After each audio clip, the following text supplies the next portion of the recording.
கேவலப்பட்ட கட்சி திமுக, வெக்கம் கட்ட கட்சி திமுக.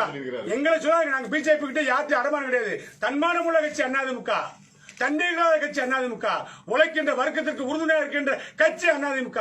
பிழைப்புக்காக கட்சி நடத்துகிற கட்சி கிடையாது அதிமுக. பிழைப்புக்காக உழைக்கின்றவர்கள் கிடையாது. நாங்க உழைப்பை நம்பி உழைக்கின்ற மக்களுக்காக இயக்கம் நடத்துகின்ற கட்சி அதிமுக தலைவர்கள் நாங்கள். நீ என்ன செஞ்ச? 2G வழக்கில் வந்து குற்றம் சாட்டப்பட்டு ஒரே ஒரு விஷயம் சொல்ல கேட்டுங்க. 2G வழக்கில் குற்றம் சாட்டப்பட்டு நீ மந்திரிசியா இருந்த காங்கிரஸ் அரசாங்கத்தாலே கை செய்யப்பட்டு புடவையை பிடிச்சி கோர்ட்டுக்கு எடுத்துட்டு போனாலும் இல்லையா?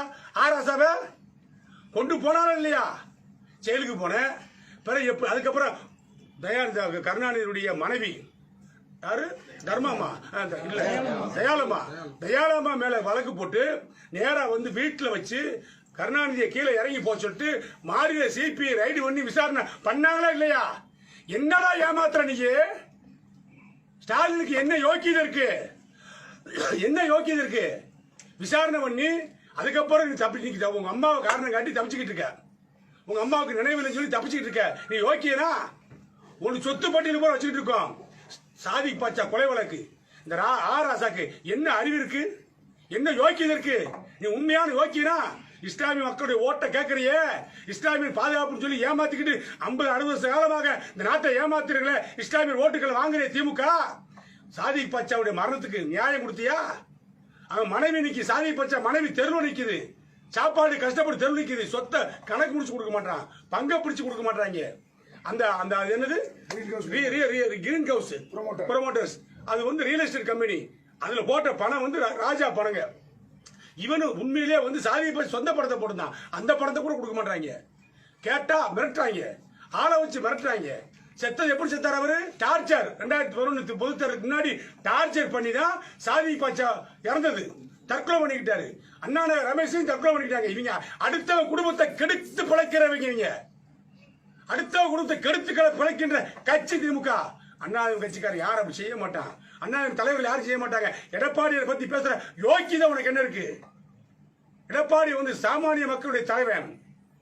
இன்றைக்கு எழுந்திருக்கின்ற இயக்கத்தினுடைய மிகப்பெரிய வளர்ச்சி பாட்டாளி மக்களுடைய வளர்ச்சியாக, பாட்டாளி மக்களுடைய உயர்வாக, இதே துடிப்பாக இன்னைக்கு இருக்கிறார். எங்கே வெள்ளை வந்தாலும் புயல் வந்தாலும் ஓடி சென்று மக்கள் சந்திக்கின்ற முதலமைச்சராக எடப்பாடி இருக்கிறார். அவருடைய புகழை கெடுப்பதற்காக திட்டமிட்டு ஒரு நாடகத்தை 10 நாட்களாக கடுமையாக எடப்பாடியை பேசுவது. எடப்பாடியார் பேசுகிறார் சொன்னால் அதில் நியாயம் இருக்கும். பச்சை தமிழர் காமராஜர் என்று ராஜா சொல்லுகிறார். உங்களுக்கு வெக்கமே இல்லையா? ராசா, உனக்கு ரோசமே இல்லையா? பெருந்தலைவர் காமராஜருடைய இறப்பு நேரத்தில் இன்றைக்கு இருக்கின்ற MP பாலசுப்ரமணியம், என்ன பாலசுப்ரமணியம், SR பாலசுப்ரமணியம், அவரு நம்ம திண்டிவன ராமூர்த்தி, கொமனி ஆனந்தம் போன்றவர்கள்லாம் போய் இதே கலைஞர் முதலமைச்சராக இருக்காரு. உங்க அப்பன் ஸ்டாலினுடைய அப்பா முதலமைச்சர் போய் கேட்கறாங்க. எங்க கேட்கறாங்க? அண்ணாவுடைய சதுக்கத்தில், அண்ணாவுடைய நினைவு மண்டபத்து பக்கத்தில் அடக்கம் பண்ணி கேட்டதுக்கு என்ன சொன்னாரு கலைஞர்? முதலமைச்சர் சத்தாத்தா அங்க இல்லைன்னா கிண்டி இடத்துல கிண்டி கவர்னர் மாளிகை பக்கத்துல தான் அடக்கம் பண்ண அனுமதிக்க முடியும்னு சொல்லி இடத்தை மாற்றி ஒதுக்கணையே. இன்னைக்கு பச்சை தமிழ்னு சொல்லி ஏமாத்துறியா? பெருந்தலைவரை பத்தி பேசுற யோக்கியதை திமுகவுக்கு கிடையாது. பெருந்தலைவருடைய பெருமையை பத்தி பேசக்கூடிய யோக்கியதை புரட்சித் தலைவர் எம்ஜிஆர் உருவாக்கிய கட்சி அதிமுக, அம்மா வளர்த்த கட்சி அதிமுக, எடப்பாடி OPS வளர்த்து கொண்டிருக்கிற கட்சி அதிமுக தான். பெருந்தலைவரை பத்தி பேசக்கூடிய யோக்கியதை எங்களுக்கு தான் இருக்கு. பெருந்தலைவருடைய தொண்டுகளை செய்யக்கூடிய கட்சி அதிமுக.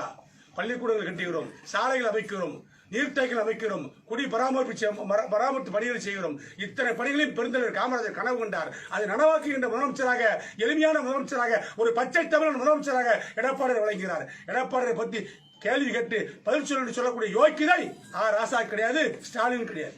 சர்க்காரியா கமிஷனும் வந்து நீதிமன்றம் சொல்லியும் உங்களை விடுதலை பண்ணிட்டேன்னு சொல்லி இதே வந்திருக்கு. திருப்பியும் குற்றச்சாட்டு வந்து நீங்க திருப்பி அதே மாதிரி வைக்கிறீங்க. இது எந்த எப்படி வந்தாருன்னு உங்களுக்கு தெரியுமா? பாரத பிரதமர் அண்ணன் இந்திரா காந்தியுடைய காலில் பிடிச்சி இவங்க சொல்றாங்களே, நக்கி பழிச்ச கூட்டம் இது. நக்கி பழிச்ச கூட்டம் திமுக கூட்டம், அண்ணாதிமுக கிடையாது. வீறு கொண்ட வேங்கைகளுடைய கூட்டம், சிங்க கூட்டம் அதிமுக, புனித கூட்டம் திமுக. சர்க்காரி கமிஷன் தப்பிக்கிறதுக்காக கருணாநிதி போட்ட நாடகம் என்ன? டெல்லிக்கு எத்தனை முறை காவடி எடுத்தாரு? இந்திரா காந்தி காலையில் எத்தனை முறை விழுதாரு? ஊர் மறந்து போச்சா? நீ சொத்து பட்டியலை வெளியிட்டு பாருங்க. எங்க இருக்க சொத்து பட்டியல ஓப்பனா கொடுப்போம். உச்சநீதிமன்றத்தோட நீதியரசர் முன்னாடி சமர்ப்பிப்போம். ஆராசா சொத்து என்ன? ஒரு டிவி ஸ்பீட் கூட இருந்தா இல்லாத இருந்தவர் இன்னைக்கு வெளிநாட்டு காரில் போயிட்டு இருக்காரு. எப்படி போறாரு? எப்படி சம்பாதிச்சு பண்ணாரு? இல்லையா அவர் மனசாட்சியோடு சொல்லுங்க. ஊழல் பெருச்சாலி ஆராஜா. சர்க்காரிய கமிஷனே பொய்ன்னு சொல்றீங்களா? சர்க்காரி கமிஷன் வந்து இல்ல மறுக்கல அப்படின்னு சொல்றீங்க. என்ன சர்க்காரி கமிஷன்? சர்க்காரிய கமிஷன் வந்து இல்ல அது வந்து இது சொல்லிடுச்சுன்னு சொல்றீங்களா? அவங்களுக்கு வந்து ஆதரவா செயல்பட்டு சொல்லி திமுக சர்க்காரி கமிஷன் ஆதரவு. சர்க்காரி கமிஷன் வந்து திமுக கருணாநிதி குற்றம் பண்ணியிருக்காரு. விஞ்ஞான ரீதியாக ஊழல் பண்ணியவர் கருணாநிதி திமுக ஆட்சின்னு சொல்லி எழுதியிருக்காரு. சர்க்காரி உண்மையை சொல்லியிருக்காரு. சர்க்காரி கமிஷன் நான் கூட சொல்லியே. சர்க்காரி கமிஷன் உண்மையை சொல்லியிருக்கு. ஊழலுக்காக கலைக்கப்பட்ட ஆட்சியார் அண்ணாதிமுக ஆட்சி கலைச்சிருக்கா? அண்ணாதிமுக ஆட்சி கலைச்சிருக்க நடவடிக்கை எடுக்காமல் இருக்கிறதுக்காகத்தான் போய் இந்திரா காந்தி காலில் விழுந்தாரு. நடவடிக்கைமா பாதி சீட்டு கொடுத்தாரு. அதுக்காக 80ல திமுக பாதி காங்கிரஸ் பாதி. ஏங்க உன்னை கேட்கறங்க, கருணாநிதி இறந்துட்டாரு. ஸ்டாலினுக்கு ரோசம் மானம் வெக்கம் சூடு சொரணை இருந்தா, ஆராசாக்கு இதுல ஏதாவது ஒண்ணு இருந்தா, காங்கிரஸ் ஆட்சியில் தானே உன்னை மத்திய மந்திரி கைது பண்ணாங்க, உன்னை செயலுக்கு அனுப்புனாங்க. காங்கிரஸ் நீ கூட்டணி கட்சியில் இருக்கும் போதே, உன்னுடைய ஆதரவில் இருக்கும் போதே உன் வீட்டில் வந்து கோபாலபுரத்தில் சோதனை ஓட்டாங்க, மாடியில் சோதனை ஓட்டாங்க. சிபிஐ விசாரிச்சல திரும்ப அந்த கட்சியோட எவனால் கூடி சேர்வானா? நீ கேட்கணுமா இல்லையா? ஏ ஸ்டாலின், உனக்கு அறிவிருக்கா இல்லையா? நம்ம சேரலாம் அந்த கட்சியோட. நம்மளை கேவலப்படுத்துற கட்சி காங்கிரஸ். நம்மளை அரெஸ்ட் பண்ணி உள்ள வச்சுட்டாங்க. என்னைய உங்க அம்மாவே அரெஸ்ட் பண்ண வந்தாங்க, உங்க அப்பாவை மிரட்டினாங்க, திமுகவை அழிக்க பார்த்தாங்க அப்படின்னு சொல்லி நீ வெளியே இருக்கணுமா இல்லையா? நீ களவாணி பயில இருக்க போது தானே பழையபடி சேர்ந்துட்டு இருக்க. இதுல தெரிய வேண்டாமா? காங்கிரஸ் திமுக களவாணி பய கட்சிங்க. காங்கிரஸ் கட்சி செஞ்ச தப்பு, காங்கிரஸ்காரங்க பண்ணி தப்புனா நீ இப்ப கூட்டணி விட்டு வெளியே இருக்கணுமா இல்லையா? நீ அங்க அடமான வச்சு போட்டு திமுகவை, நாங்க பிஜேபி அடமான வச்சுட்டோமா? நாங்க எந்த பிஜேபி கொடுக்கிற நல்ல காரியங்களுக்கு ஆதரவு கொடுக்கிறோம், கரத்தை உயர்த்தி ஆதரவு கொடுக்கிறோம். தவறான காரியமாக இருந்தால், தமிழ்நாட்டு மக்கள் பாதிக்கிறார் இருந்தால் எதிர்ப்பு தெரிவிக்கின்றோம். இந்த நிலையிலே எங்களுடைய முதலமைச்சர் எடப்பாடியாரும் எங்களுடைய துணை முதலமைச்சர் ஓபிஎஸும் உறுதியாக இருக்கிறார்கள். அதே மாதிரி இப்போ உள்ள முதல்வர் வந்து படிப்படியா வளர்ந்தவர் இல்ல, ஊர்ந்து தான் வளர்ந்திருக்கிறார் சொல்லி அதை உதயநிதி ஸ்டாலின் ஒரு குற்றச்சாட்டு வைக்கிறாரு. அதெல்லாம் ஒரு ஆளா? ஸ்டாலின் ஏங்க அவன் ஒரு ஆளாங்க? அவன் என்ன ஆளுங்கிறீங்க நீங்க? என்ன ஆளு? எப்படி நாட்டில் KN நேரு போய் பிறந்த நாளைக்கு போய் வாழ்த்து வாங்குறாரு, இங்க KK சார் போய் வாழ்த்து வாங்குறாரு, தங்கந்தானஸ் போய் வாழ்த்து வாங்குறாரு. உதயநிதி ஸ்டாலின் என்னன்னா தனித்தமிழ்நாடு வர்றதுக்காக, தமிழ்நாடு பேர் வர்றதுக்காக சங்கத்தில் நடக்கிற மாதிரி உண்ணாவிரதம் இருந்தாரா? சொல்லுங்க. கலைஞருடைய பேரனுக்காக, ஸ்டாலின் மகனுக்காக முன்னாடி ஓடி நிப்பாட்டுறாங்க. அப்படி நான் வரலையே, அப்படி எடப்பாடி வரலையே, அப்படி ஓபிஎஸ் வரலையே, எங்க இதில் அப்படி யாருமே வரலையே. எடப்பாடி படிப்படியாக தான் முன்னேறினாரு. கிளைக்கழக செயலர், சிலுவம்பாளையம் கிளைக்கழக செயலர், எடப்பாடி ஒன்றிய கழக செயலர், சேலம் மாவட்ட கழக செயலர், மாநில பொருளாளர், மாநில பொறுப்புல இருந்தாரு, அமைச்சராக இருந்தாரு, முதலமைச்சராக வந்திருக்காரு, படிப்படியா உயர்ந்திருக்காரு. உன்ன மாதிரி தகப்ப பேர் நீ திமுகவை அபகரிச்ச கூட்டம் கருணாநிதி குடும்பம் தான். அண்ணா வளர்த்த திமுக, அண்ணா வளர்த்த மிகப்பெரிய கட்சி திமுக. பாமர மக்களுக்கு தெரியக்கூடிய அளவுக்கு விழிப்புணர்ச்சி ஏற்படுத்தி மறுமலர்ச்சியை உண்டாக்கிய கட்சி திமுகவை அல்ற சொல்றை ஆக்கி நாசமாக்கி, புரட்சித்தில் எம்ஜிஆர் புனிதனை தூக்கி எறிந்து விட்டு, நல்லவர்கள் வெளியேற்றி விட்டு, கெட்டவர்களை வைத்துக் கொண்டு கூடாரத்தை வைத்துக் கொண்டு ஆட்சி நடத்தி கொடுங்கோல் தன்மையாக ஆட்சி நடத்த காரணத்தினால் தூக்கி எறியப்பட்ட கட்சி திமுக. பலவடி நல்லவன் போல் வேஷம் போட்டு ஸ்டாலின் நடிக்கிறாரு. திமுக ஆட்சியை யாரும் மறக்கல. இப்ப படிக்கிற பையன் வரலாறு படிச்சுட்டு தான் இருக்கா. இப்ப பிறக்கிற பையன் வரலாறு படிச்சுட்டு தான் வரான். எல்லாருக்கும் வரலாறு தெரியும். திமுக ஆட்சி என்ன நடந்துச்சு, கலைஞர் காலத்தில் என்ன நடந்துச்சு, 67 அண்ணா மறைவுக்கு பின்னாடி எப்படி கலைஞர் வந்து முதலமைச்சராக வந்தாரு, எல்லா விஷயமும் இப்ப இருக்கிற 10ஆம் கிளாஸ் படிக்கிறவன் சொல்றான், 5ஆம் கிளாஸ் படிக்கிறவன் சொல்றான், ஆரம்ப படிக்கிறவன் சொல்றான். அந்த அளவுக்கு விஷயம் தெரியுது. அதனால தமிழ்நாட்டு மக்களை ஏமாத்தி ஓட்டு வாங்கி திரும்ப திமுக ஆட்சிக்கு வந்துடும் சொல்லி கனவு வாங்குறாரு ஸ்டாலினும் ராசாவோ. அந்த கனவு ஒரு காலம் நிறைவேறாது. ஸ்டாலின் முதலமைச்சராக கூட தகுதியும் கிடையாது, வாய்ப்பு கிடையாது, வசதியும் கிடையாது, வரவே முடியாது. தமிழக மக்கள் வந்து அதாவது அதிமுக முதல்வர் அம்மா அவர்களுக்கு தான் ஓட்டு போட்டோம், பழனிசாமி அவர்களுக்கு நாங்கள் ஓட்டு போட்டு முதல்வரை தேர்ந்தெடுக்க வைக்கல.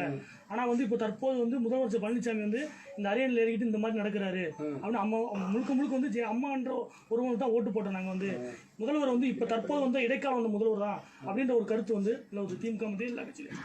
யார் சொன்னா? எல்லா கட்சியிலையுமே திமுக ஸ்டாலின் சொல்றாரா? சொல்லுங்க. எல்லா கட்சியிலும் ஸ்டாலின் சொல்றாரா? ஸ்டாலினே சொல்றாரு. ஸ்டாலின் சொல்றாரு. நீங்க சொல்றீங்க ஸ்டாலின் சொல்றான்னு சொல்றீங்க. நான் கேட்கிறேன், அம்மாவுக்காக ஓட்டு போட்டாங்க, அதிமுகவுக்கு ஓட்டு போட்டாங்க, அம்மா முதலமைச்சராக ஓட்டு போட்டாங்க. இதில் எந்த விதமான மறுப்பும் கிடையாது, பொய்யும் கிடையாது, உண்மை. அம்மா மறைவுக்கு பின்பு முதலமைச்சராக ஏகோபித்த சட்டமன்ற உறுப்பினர்களால் 2 முறை நம்பிக்கை வாக்கெடுப்பில் வெற்றி பெற்ற ஒரே முதலமைச்சர் எடப்பாடியார். இதை யாரும் மறுக்க முடியல. இது சட்டமன்ற உறுப்பினர் ஆதரவு இல்லாமல் வரல. மீண்டும் பொதுமக்கள் மத்தியில் எடப்பாடியார் ஆட்சி வேண்டும் என்று சொல்லி எங்க விக்கிரவாண்டியும் இங்க நாங்குநேரிலையும் நடந்த சட்டமன்ற தேர்தலில் நாங்கள் என்ன ஓட்டு கேட்டோம்? எடப்பாடியார் ஆட்சிக்கு அங்கீகாரம் கொடுங்கள், எடப்பாடியார் ஆட்சிக்கு ஒரு அங்கீகாரத்தை கொடுங்கள் வழங்க சொல்லி ஓட்டு கேட்ட டெல்லிக்கு கொடுத்தாங்களா இல்லையா? 2 தேர்தலையும் 40,000 ஓட்டுக்கு மேல வித்தியாசத்தில் அதிமுக வேட்பாளர்கள் வெற்றி பெற்ற வரலாற்றை உருவாக்கிய தலைவர் எடப்பாடியார் கட்சி அதிமுக. ஆக அதிமுக இன்றைக்கு எடப்பாடி ஆளுநர் சொன்னால் மக்களுடைய ஆதரவோடு தான் ஆண்டு கொண்டிருக்கிறார். மக்களுக்கான மக்களுடைய ஓட்டுக்களை வாக்குகளை பெற்றுதான் முதலமைச்சராக இருக்கிறார். இது ஆரம்பத்தில் அவர் வந்த நேரத்தில் பேசப்பட்ட வார்த்தை. 6 மாதத்துக்குள்ள அவர் வந்து முதலமைச்சராக 6 மாதத்துக்கு முன்பு நிலைமையே மாறியது. இன்னைக்கு எங்கு மாத்திரம் எடப்பாடியார் இன்னைக்கு பாத்தீங்கன்னா போயிட்டே இருக்க ரோட்ல கல்யாண தம்பதியில் வராங்க, வண்டி விட்டு இறங்கி திருமண தம்பதியில் வாழ்த்துறாரு. இப்படி ஒரு எளிமையான முதலமைச்சரா? பெருந்தலைவர் காமராஜர் பின்பு ஒரு பச்சை தமிழ் எளிமையான முதலமைச்சரை நாங்கள் பார்க்கிறோம் என்று சொல்கிறார்கள். 7.5% உள்ஒதுக்கீடு மருத்துவக் கல்லூரிக்கு அரசு பள்ளிகளில் படிக்கின்ற மாணவர்களுக்கு எவ்வளவு திட்டம், எவ்வளவு திட்டம். நீட் தேர்வில் வந்து இனிமேல் இல்லாத மக்கள் படிக்கவே முடியாது. வசதி படிச்சவன் இங்கிலீஷ் மீடியம் படிச்சவன் தான் காலேஜுக்கு போக முடியும், மருத்துவர் ஆக முடியும், டாக்டர் ஆக முடியும் நினைச்ச கனவு கனவுலாம் தெரிஞ்சு அதெல்லாம் பொய்யாக்கி ஏழை மக்களும் டாக்டர் ஆக முடியும், பல் டாக்டர் ஆக முடியும், எம்பிபிஎஸ் படிக்க முடியும் என்ற நிலைமையை உருவாக்கிய முதலமைச்சர் தலைவர் எடப்பாடியார். உண்டா இல்லையா? என்ன எடப்பாடியோட ஆட்சியுடைய திமுக இப்படி இருந்துச்சு, இப்படி இறங்கிட்டு தவக்கலை ஆயிடுச்சு. அதிமுக அம்மாவுடைய மறைவுக்கு முன்பு இப்படி இருந்துச்சு, அப்படியே ஏறி ஏறி ஏறி ஏறி ஏறி ஏறி வந்து குதிரை மாதிரி நிக்குது, ஜல்லிக்கட்டு கால மாதிரி நிக்குது. அதிமுக மிரண்டு ஓடிக்கிட்டு இருக்கு. திமுக நிச்சயம் இந்த தேர்தலில் களத்திலே நிற்க முடியாத அளவுக்கு தகுதி இழக்கின்ற கட்சியாகத்தான் திமுக ஸ்டாலின் தலைமை இருக்கிற திமுக உருவாகும். ரஜினி அரசியல் குறித்து ரஜினி நீங்க சொல்லுங்க. இல்ல அதான் ரஜினி இப்ப கட்சி ஆரம்பிச்சதே வந்து பாஜகவோட அழுத்தத்துலதான் அவர் கட்சி ஆரம்பிச்சிருக்காரு. ஒரு நீங்க சார் உங்களுக்கு பாஜக விட்டா உங்களுக்கு வேற பொழப்பே கிடையாதுங்க. பாஜக என்னங்க? பாஜக அமெரிக்கால இருக்கு. பாஜக என்ன அமெரிக்கால இருக்கா? இல்லன்னா கலிபோர்னியால அமெரிக்கால கலிபோர்னியால இருக்கிற ஒரு சங்கமா? அதிமுக இது தமிழ்நாட்டில் இந்தியாவில் ஒட்டுமொத்த அதிகமான மக்களோட ஆதரவை பெற்று பிரதமராக பிஜேபி ஆளுது, பிரதமராக மோடி இருக்காருங்க. அந்த கட்சியை போயிட்டு எதை எடுத்தாலும் போயிட்டு பாஜக அழுத்தம் கொடுத்து என்ன ரஜினிகாந்துக்கு அவருக்கு அவரா சுயமா சிந்திக்க மாட்டாரா? அதெல்லாம் அவர் அவரா சுயமா சிந்தித்து தான் முடிவு எடுத்திருக்காரு. அதனால அவர் என்ன முடிவு எடுத்தாலும் சரிதான் அதை ரசிகர்கள் ஏற்றுக்கொள்வார்கள். அவருக்குன்னு ஒரு கூட்டம் வரத்தான் செய்யும். ஆனால் எப்படி தான் சரிதான் நாங்க மொத்தமா சேர்ந்து கும்மி அடிக்க போறது திமுக தான். சொல்ற காரணம் என்ன அப்படின்னா பிஜேபியில அதாவது கரண்ட்ல இருக்கிற ஒரு அறிவுசார் அமைப்போட தலைவரா அந்த கட்சிக்கு தலைமை. நான் அண்ணாதிமுக இருக்கேன், மாவட்ட செயலர் இருக்கேன், மந்திரியா இருக்கேன். 89 இருந்து நகர செயலர் இருந்தேன், மாவட்ட செயலர் இருந்தேன். ஆனால் ரஜினி படம் எனக்கு பிடிக்குங்க. அது மாதிரி ரஜினிகாந்தோட படத்தை பிடிச்சிருக்கோம், படம் பிடிச்சிருக்கோம். ரஜினிகாந்தோட ரசிகர் இருந்திருப்பாரு, பிஜேபி இருந்திருப்பாரு, ரஜினி கட்சி ஆரம்பிச்சோடனே வந்திருப்பாரு. இதுல என்ன தப்பு இருக்கு? பிஜேபிக்காரு உடனே அவர் தவி மாறி விட்டார். உங்களுக்கு என்ன இந்த கஷ்டம்? இது ஸ்டாலின் முரசொல்லி தான் ரொம்ப எழுதுறாங்க, முரசொல்லி தான் கட்சி மாறி வந்து விட்டார். இது பிஜேபி இயக்கிறதா? பிஜேபி பின்னணி இருக்கிறதா? பின்னணி இருந்தாலும் உனக்கு முன்னணி இருந்தாலும் நீ எங்க வேலை நாங்க பாட்டு போக மாட்டோம். மொத்தத்துல வந்து இந்த தேர்தலில் திமுகவை நாங்க கும்மி அடிக்க போறோம்.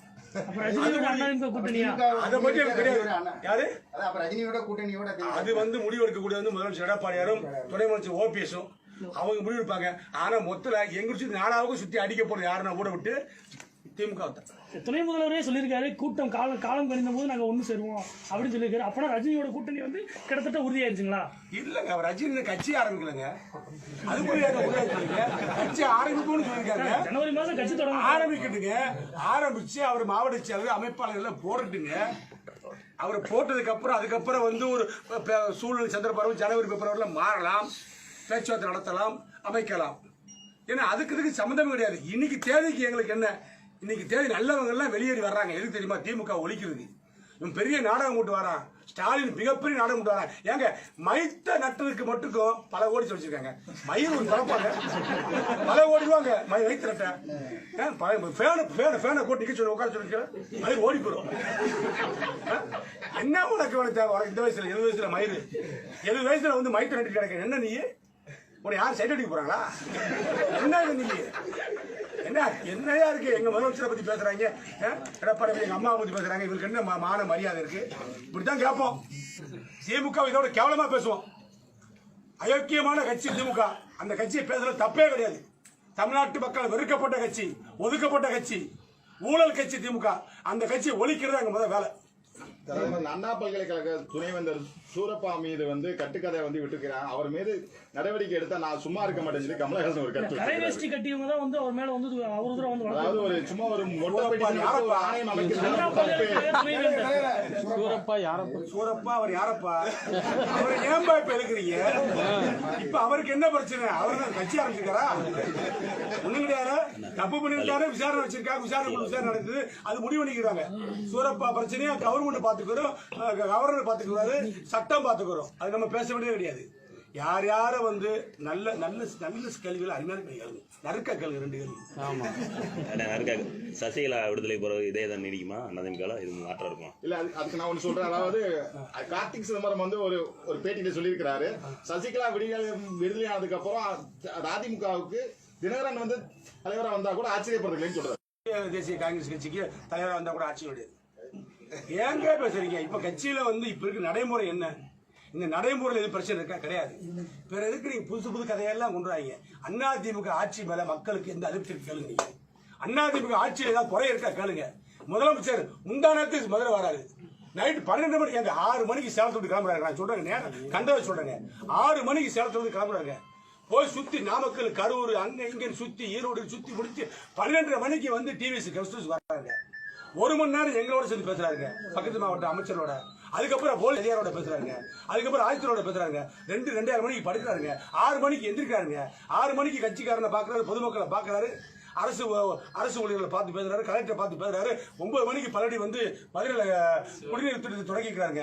10:30 மணிக்கு மீட்டிங் முடிச்சுட்டு சிவகங்கை போறாங்க. ஏங்க எவ்வளவு டைட்டான இதுங்க அவருக்கு? மக்கள் பணியில் எவ்வளவு ஆர்வமா இருக்காரு. கொரோனாக்கு பயந்துகிட்டு 12:30 மணிக்கு ஸ்டாலின் வெளியே சொல்லு, நான் உட்காந்துக்கிறேன். 12:30 மணிக்கு வெளியே வர்றாரு, நைட்டு 12:30 மணிக்கு வராருங்க அவரு, முதலமைச்சர் வராருங்க. இந்த கொரோனா காலத்துல 12:30 மணிக்கு வராரு. உண்மை உங்க பத்திரிகையாளர் இருந்தாங்க. அப்படிப்பட்ட முதலமைச்சர் இருக்காருங்க. தன் உயிரை பற்றி கவலைப்படாமல், தன் உடலை பற்றி கவலைப்படாமல், நாட்டின் மீது அக்கறை கொண்ட ஒரு முதலமைச்சரை நீண்ட நாட்களுக்கு பின்பாக தமிழ்நாடு கண்டிருக்கிறது. இதை கெடுப்பதற்கு திமுக மிகப்பெரிய சதி நடக்கிறது, மிகப்பெரிய வஞ்சகமான சதி நடக்கிறது. திட்டமிட்டு மாவட்டத்தோறும் எடப்பாடி புகழை கெடுப்பதற்காக, அதிமுக புகழை கெடுப்பதற்காக சதி நடக்கிறது. இந்த சதியை முறியடித்து எடப்பாடி கரத்தை ஓங்கி பிடிக்கின்ற கூட்டமாக அதிமுக கூட்டம் இருக்கும். பார்வையிடுறதுக்காக சேலங்களை பார்க்க மத்திய குழு வந்திருக்கிறாங்க. அந்த மத்திய குழுவோட பார்வையிடுறது ஒரு சம்பிரதாயமா இருந்துடக்கூடாது, தமிழகத்துக்கு தேவையான நிதியில கேட்டுக்கொள்ளணும்னு சொல்லி இருக்கிறாங்க. சம்பிரதாயமா நிச்சயம் தமிழகத்துக்கு தேவையான நிதியை கேட்டு அல்ல, வாதாடி அல்ல, போராடி எடப்பாடியார் பெற்று தருவார். பாதிக்கப்பட்ட மக்களுக்கு நீங்க ஒண்ணு புரிஞ்சுக்க, 2 புயல் வந்துச்சு, 2 புயல் வந்துச்சா இல்லையா? 2 புயலும் மிரட்டி வந்துச்சு. எங்க இது தாங்க, கடலூர் தாங்குமா, மானாம இது ராமநாதபுரம் தாங்குமா, பரமக்குடி தாங்குமா, இங்க கன்னியாகுமரி தாங்குமான்னாங்க. காத்த மட்டும் விட்டு போட்டு அப்படியே யூட்டன் அடிச்சு புயல் வெளியே உள்ள போயிடுச்சு. நேரம் அடிச்சு புயல் வருது, 130 கிலோமீட்டருக்கு உள்ள கடலுக்குள்ள அப்படியே நிக்குதுங்க. என்னன்னா நிக்குதுன்னா 2 நாளா நிக்குது, எங்கேயும் போக மாட்டேங்குது. அதுக்கப்புறம் அடிச்சு வெளியேறி வருது, வேகமா வருது. சென்னையை தாங்க போனாங்க, மெரினா பீச்சுக்கு 1 கிலோமீட்டர் முன்னாடியே காத்த மட்டும் விட்டு போட்டு சல்லு யூட்டன் சடார்னு அடிக்குது, அடிச்சு நேரம் ஸ்லோடுக்கு போயிடுச்சு. இதுதான் ஆன்மீக அரசு, இதுதான் ஆன்மீக ஆட்சி, இதுதான் ஆன்மீக ஆட்சி, இதுதான் எடப்பாடி ஆட்சி, இதுதான் எங்கள் ஆட்சி, இதான் எங்கள் தாயுடைய ஆட்சி, இதான் எங்கள் அம்மாவுடைய ஆட்சி, இதான் புரட்சி அம்மாவுடைய ஆட்சி. அதே மாதிரி ரஜினி சொல்ற அற்புதம் அதிசயம் வெறும் பகல் கனவாய தான் போயிடும் பாலகிருஷ்ணன் சொல்றாரு. யாரு? பாலகிருஷ்ணன். கம்யூனிஸ்ட்காரங்க அவங்க ஒரு நிலைப்பாடு எடுப்பாங்க, கம்யூனிஸ்ட்காரங்க அவங்க ஒரு நிலைப்பாட்டில் பேசுவாங்க. அதை பற்றி நம்ம எங்களுக்கு கலெக்டர் நாங்கள் நிற்கிறது யாருக்கிட்டனா, ஒரு பக்கம் சிங்கம் எடப்பாடியார், நாங்கள் ஒரு பக்கம் அசிங்கம். எங்க 2 பேரை பற்றி மட்டும் பேசுங்க. கம்யூனிஸ்ட் தோழர்களோட கருத்துக்கள் அவங்க மாதிரி கட்சி, அந்த கட்சி இருக்கணும். அப்பதான் எங்களை குத்தி காட்டுறதுக்கு, எங்களை உசுப்பி விடுறதுக்கு ஒரு கட்சி வேணும்னா கம்யூனிஸ்ட் கட்சி இருக்கணும். அப்ப ரஜினி சொன்ன அதிசயமும் அற்புதம் நடக்கும்னு நினைக்கிறீங்க? நடக்குதுல, இப்ப அதிசயம் அற்புதம் நடந்துதானே இருக்கு. இப்ப எடப்பாடியார் ஆட்சியில் எல்லாம் நடந்துதானே இருக்கு, எல்லா திட்டம் நடந்துதானே இருக்கு. எது நடக்கலன்னு சொல்லுவீங்க?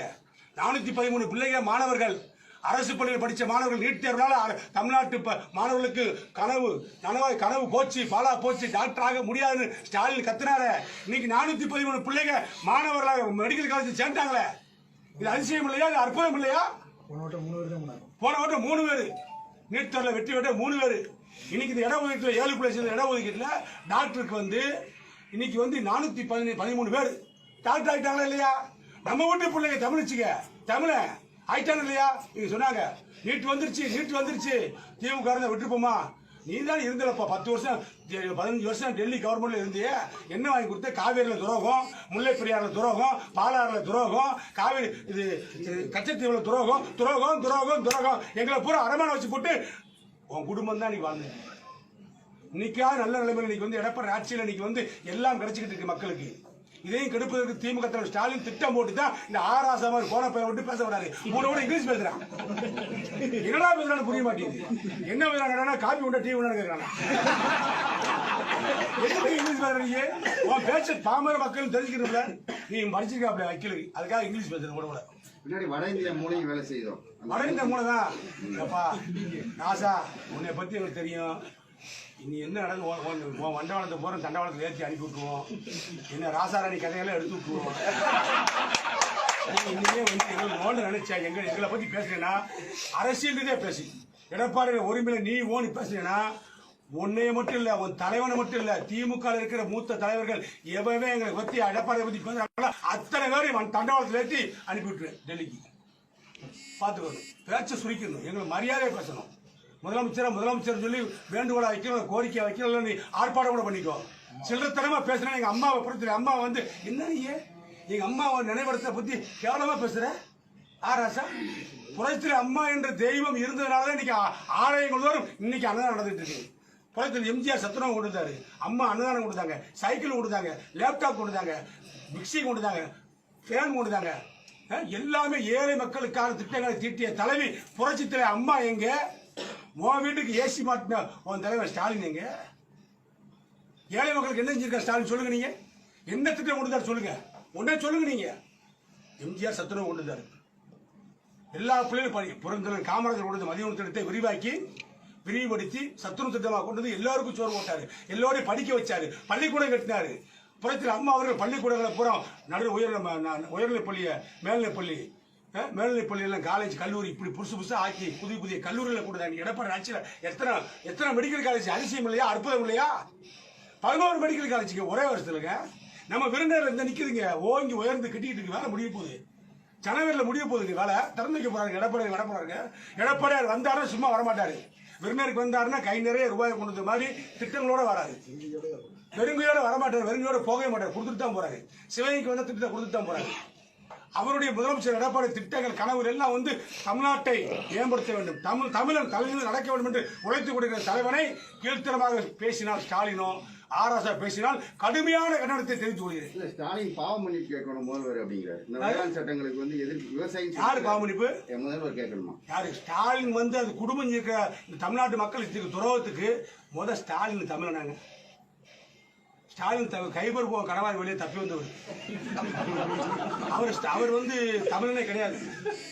பச்சை தமிழ் நாங்க தான். எடப்பாடியார் பச்சை தமிழ, ஓபிஎஸ் பச்சை தமிழ, நாங்க பச்சை தமிழ. பேசுற யோக்கியதோட ஸ்டாலின் கிடையாது. எதுக்கு பாவ மன்னிப்பு கேட்கணும்? தமிழ்நாட்டு மக்களுக்கு நீ செஞ்சிருக்க துரோகத்துக்கு ஏங்க இவங்களை பத்தி ஏங்க பேசுறீங்க? காவேரி பிரச்சனை நாசமாக்கி கெடுத்து பாலாக்கி 10 வருஷம் 5 வருஷம் காங்கிரஸ் ஆட்சியில மத்திய மந்திரியா இருந்தவங்க ஒரு நடவடிக்கை எடுக்கல. அம்மா தாங்க வழக்கு போட்டு அரசியல வெளியிட வச்சாங்க. அம்மா தாங்க பேசினாங்க, தண்ணி கொடுக்க சொல்லி கட்டாயப்படுத்தி பேசி கோர்ட்ல இது பண்ணி அரசியல வெளியிட வச்சாங்க. நான் தமிழ்நாட்டு மக்களுக்காக உரிமைகளுக்காக குரல் கொடுத்து உழைத்த கட்சி அதிமுக. புரட்சித் அம்மா எடப்பாடியார் பாவ மன்னிப்பு யார் கேட்குது? தமிழ்நாட்டு மக்களுக்கு பால்படுத்திய திமுக தம் பகிரங்கமாக தமிழ்நாட்டு மக்களிடத்தில் பாவ மன்னிப்பு கேட்க வேண்டும். வேளாண் சட்டத்துக்கு எதிராக வந்து போராடுற விவசாயிகளுக்கு ஆதரவா வெளிநாட்டில் இருக்க அமெரிக்கா எம்பிஸ் முதற்கொண்டு இப்போ வந்து குரல் கொடுக்க ஆரம்பிச்சிருக்காங்க சார். அது சம்பந்தமா வந்து முதலமைச்சர் எடப்பாடி தெளிவாக சொல்லிட்டாரு, மத்திய அமைச்சர்களும் சொல்லியிருக்காங்க. அதுல சின்ன குறைகள் இருந்தால் அதை சரி செய்யக்கூடிய பேச்சு நடந்துட்டு இருக்கு. நிச்சயமாக வேளாண் மக்களுக்கு விரோதமாக எடப்பாடி அரசு ஒரு காலம் போகாது. வேளாண் டெல்டா மாவட்ட மக்களுக்கு பாதிப்புன்னு சொன்ன உடனேயும் வேளாண் பாதுகாப்பு சட்டம், பாதுகாப்பு மண்டலம் அறிவிச்சது யாரு? வேளாண் சார்ந்த தொழிலை தவிர மற்ற எந்த தொழிலும் அங்கே வைக்கக்கூடாது. மிகப்பெரிய ஃபேக்டரியை போட்டு தண்ணியை உறிஞ்சிருந்து இந்த சோழியெல்லாம் கிடைக்க இருக்கக்கூடாது. முழுக்க விவசாய சார்ந்த தொழில் தான் பண்ணணும்னு சொல்லி வேளாண் பகுதியை டெல்டா மாவட்டத்தை பாதுகாத்த முதலமைச்சர் எடப்பாடியார். அந்த தீர்மானத்தை கொண்டு வந்தாங்களா? ஸ்டாலின் கொண்டு வந்தாரா? இல்ல ஸ்டாலின் கோரிக்கை வச்சாரா? 7.7% இடஒதுக்கீட்டுக்கு கோரிக்கை வச்சாரா? பேசினாங்களா? அந்த தீர்மானத்தை முன்மொழிஞ்சு பேசுறது யாரு? எடப்பாடியார் தான். நல்ல தீர்மானங்கள்லாம் முன்மொழிஞ்சு தமிழ்நாட்டு மக்களுடைய உரிமைக்காக குரல் கொடுத்து முன்மொழிஞ்சு தீர்மானம் கொண்டு வந்த முதலமைச்சர் எடப்பாடியார் தான். அதுல குறை இருக்கா அப்படின்னு ஆராசா வந்து ஆமா மெடிக்கல் ஆராசா வந்து நீதிமன்ற தண்டனை பெறல. ஜெயலலிதா வந்து சொத்துக்குள் நீதிமன்ற தண்டனை பெறல. பேச முடியல. மேல்முறையீட்டுல இருக்கு. ஜனவரி மாசம். ஆமா, ஜனவரி மாதம் உள்ள வருவாரு. டெல்லியில் போராட்டம் நடத்தி வர்ற சொல்லுவாரு ஆத்தா இல்ல சொல்லுவாரு. என்ன சொல்லுவாரு? எங்களுக்கு ஆத்தா தாங்க. எங்க புறத்தில் அம்மா வந்து எங்களுக்கு ஆத்தா தான். கிராமத்துக்காரங்க எங்களுக்கு ஆத்தா தான் கூடும். எங்க ஆத்தா தான் கூடும். டெல்லியில் போராட்டம் நடத்தி வர விவசாயிகளுக்கு ஆதரவா மத்திய அரசு முடிவு எடுக்கணும்னு மத்திய அரசுக்கு தமிழக முதல்வர் அழுத்தம் கொடுப்பாரு. நான் இப்பதான் சொன்னேன், விவசாயிகளுக்கு பாதுகாப்பு அற்ற எந்த திட்டத்தையும் முதலமைச்சர் ஏற்றுக்கொள்ள மாட்டார்.